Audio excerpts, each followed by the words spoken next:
Edsa Revolution. The Edsa Revolution, a triumph of people power. Opening shot of the bustling city of Manila, Philippines, in the 1980s. Cut to archival footage of President Ferdinand Marcos giving a speech. Narrator: the Philippines, in the 1980s, was a country under the authoritarian rule of President Ferdinand Marcos. The economy was in shambles, corruption was rampant, and civil liberties were suppressed. But the people of the Philippines were determined to fight for their freedom. Cut to a group of young activists gathering in a university campus. Activist 1: we need to do something about this. We can't just sit back and let Marcos continue his tyranny. Activist 2: but what can we do? He's got the military and the police on his side. Activist 3: we need to organize a massive protest. We need to show the world that the Filipino people won't stand for this anymore. Cut to a montage of protests, rallies, and demonstrations across the country. Narrator: the people of the Philippines, led by student activists and opposition leaders, began to stage peaceful protests against Marcos' regime, but their efforts were met with violence and repression. Cut to a shot of a newspaper headline: Aquino assassinated. Narrator: in 1983,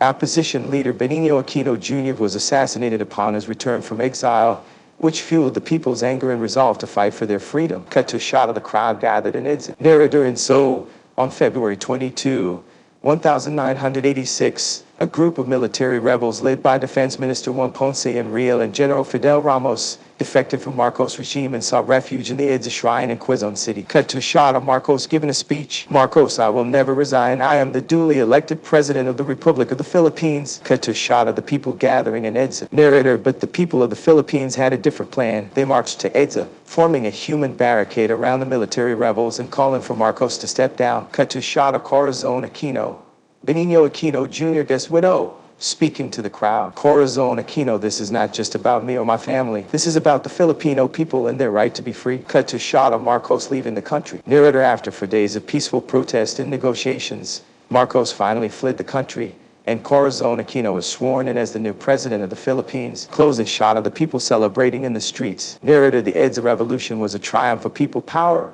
a testament to the Filipino people's determination and resilience in the face of adversity. Fade to black.